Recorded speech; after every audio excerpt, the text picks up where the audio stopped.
सुमेलित कीजिए, ऐसा प्रश्न भी आ सकता है।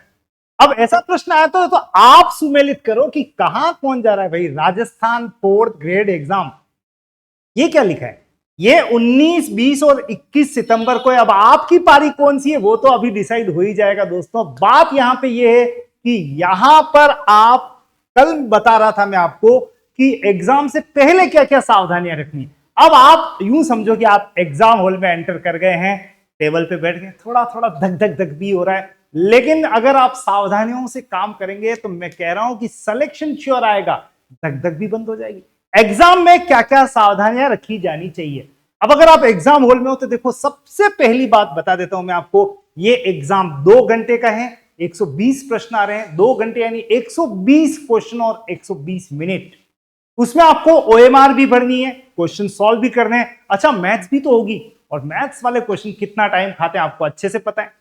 तो आपको वहां पे कहीं ना कहीं बैलेंस करना है, कोई ज्यादा टाइम खा रहा है, कोई कम टाइम खा रहा है। आप इतना आसान भी मत मानो, इतना टफ भी मत मानो, सब कुछ संभव है।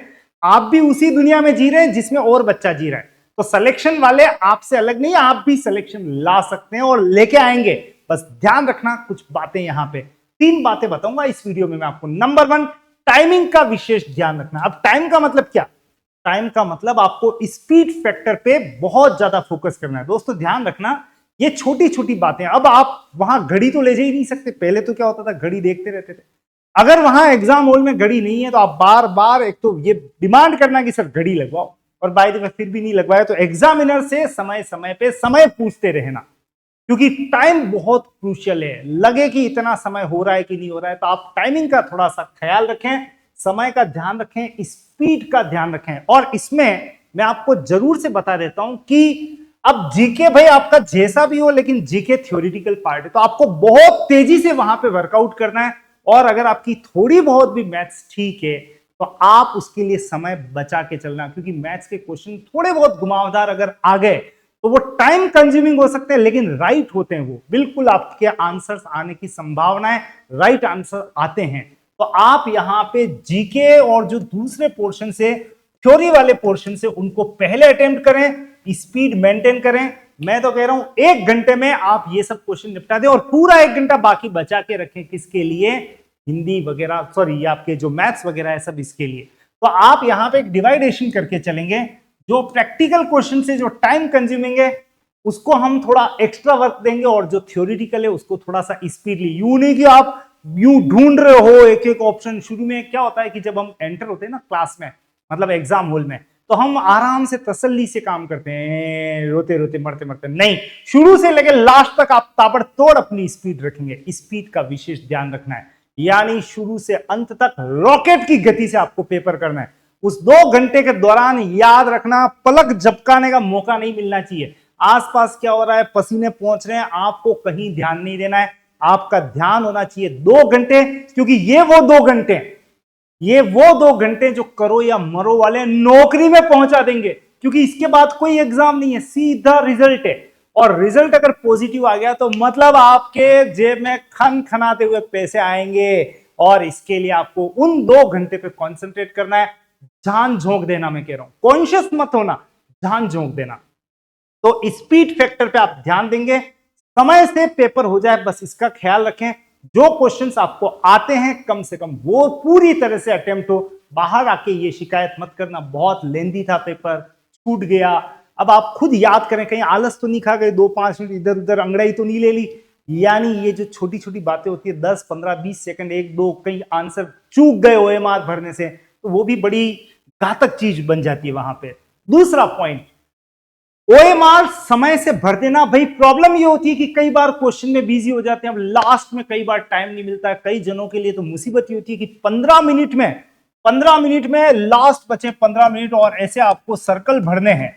तो वो सर्कल जो भरता है ना बच्चा, अब उसके हाथ धूजने लग जाते हैं। मतलब प्रैक्टिकल बता रहा हूं मैं आपको, प्रैक्टिकल आके बताते बच्चे, सर हाथ ही नहीं चल रहे थे, अब वो ऐसे ऐसे ऐसे भर रहा है। बिल्कुल होता है, लास्ट में तो धड़कनें बढ़ जाती हैं। इसलिए आपको सचेत होकर एक बात ध्यान रखनी है कि जैसे ही आपके 30 क्वेश्चंस हो जाएं तो आप ओएमआर वहीं पे फिल कर दें। क्योंकि जब आप आपाधापी में होते हैं ना, तो कई बार सीक्वेंस चूक जाते हैं। कई बार सी का बी, बी का सी, डी ऐसे भर जाते हैं। तो तो आप आपाधापी से जितना बचेंगे उतना आपको फायदा होगा। तो हर 30 क्वेश्चन के बाद कर लेने के बाद, मतलब 1 से 30 हुए, आप तुरंत ऑप्शन शीट पे जाएं और उन ऑप्शंस को क्लिक करें। एक साथ भरने की गलती मत करना, समय रहते थोड़े थोड़े साथ साथ ऑप्शन भी बढ़ते जो है ना, ताकि आपाधापी नहीं होगी, तो रिलैक्स होकर लास्ट में आप शीट सबमिट कर पाएंगे, गलतियां नहीं होगी। वो कहते हैं ना, जल्दी का काम शैतान का घर। तो आपको यहां पे जल्दबाजी नहीं मचानी है, क्योंकि आपका पूरा दारोमदार, आपके नॉलेज का पूरा दारोमदार उस शीट पे लिखा हुआ होगा। कंप्यूटर को पढ़ने नहीं आता है, आपको कितना आता है कितना नहीं आता है, वो तो केवल आपकी शीट पढ़ेगा। इसलिए शीट को सही भरें, समय पर भरें, क्योंकि कई बच्चे, कई स्टूडेंट्स आके कहते हैं सर 3 क्वेश्चन ऐसे हो गए कि वहां बी का सी का ऐसे उल्टा पुल्टा हो गया। कुछ आके ऐसे बोलते हैं सर एक क्वेश्चन छूट गया और पूरी सीक्वेंस गड़बड़ा दी। भाई ये तो आपकी जन्म कुंडली है, इस पे मिस्टेक कैसे कर सकते हैं? तो ओएमआर भरने का आपको बहुत ख्याल रखना है। और तीसरा पॉइंट जो मैं आपसे आज डिस्कस करने वाला हूं वो है नेगेटिव मार्किंग से बचें भाई साहब। और मेरी जो भी बहनें हैं वो एक बात ध्यान रखेंगे कि नेगेटिव मार्किंग, अभी जो एक पटवारी का पेपर का था ना कि सर पटवारी का पेपर बहुत इजी है, जिससे पूछूं वो सब मुस्कुराते हुए चेहरे थे। पटवारी का पेपर इजी था, जो बाहर निकला अरे मजा आ गया। अरे मजा क्या हुआ, सिलेक्शन तो वही आएंगे ना जितने आने हैं। तो ज्यादा अगर बढ़िया पेपर, इजी पेपर होता है तो वहां पे दुख किस बात का पता है कि बच्चा सब अटेम्प्ट करता है, वो सोचता है कि पेपर बहुत इजी है, सब कर रहे होंगे तो मैं भी कर लेता हूं, और गए काम से नेगेटिव मार्किंग। मतलब आप जहां पे बाय द वे 100 नंबर ला रहे थे, आपके 100 प्रश्न वैसे ही सही हो रहे थे, आउट ऑफ 150 पटवारी का जो था वो 150 का था। तो वहां पे उन बच्चों ने क्या किया कि ये बहुत इजी है यार, 100 तो चल वैसे ही हो रहे हैं, क्यों ना थोड़े तुक्के उक्के मार लिए जाए, 135 तक कर लिया। आपको पता है 135 में से उनके 32 गलत हो गए, ये ले 10 नंबर और नीचे, यानी वो आ गया 88-89 पे। मतलब इतनी मेहनत की और पानी में। नेगेटिव मार्किंग से बचना है, आपको विशेष ध्यान देना है, फालतू तुक्के न लगाएं, ज्यादा लालच में न पड़ें। आपको लग रहा है इजी, लेकिन पेपर इतना इजी नहीं होता है, पेपर हमेशा बैलेंस्ड होता है। अगर बाय द वे 120 क्वेश्चन में से मैं इजी की बात करूं, हो सकता है 80 प्रश्न इजी आए।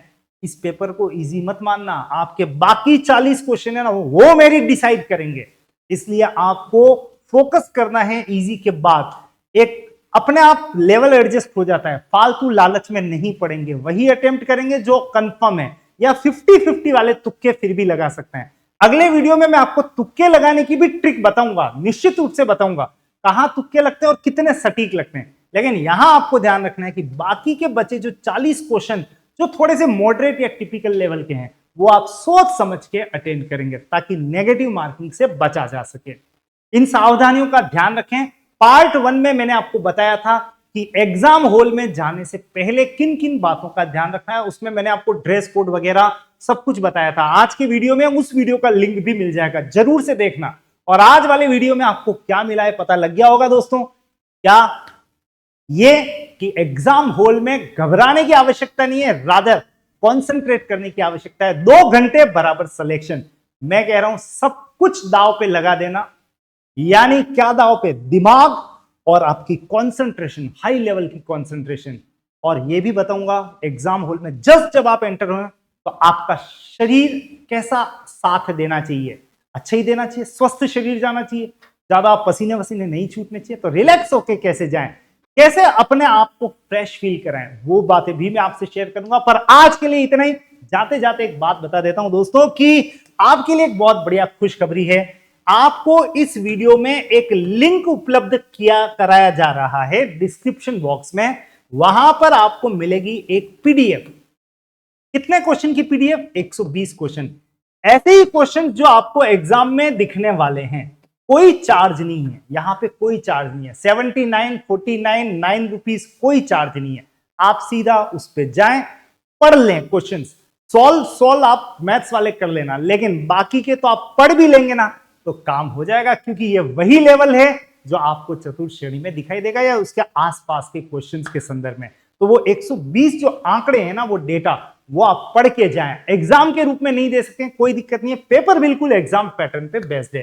टीजी स्टडी सेंटर हमेशा आपकी सेवा में तत्पर है। जो सहायता कर सकता है जरूर से करेगा। आज के लिए इतना ही, फिर मिलूंगा, लगातार मिलूंगा, आपको बताता रहूंगा कि आपको एग्जाम कैसे क्रैक करना है। Thank you so much.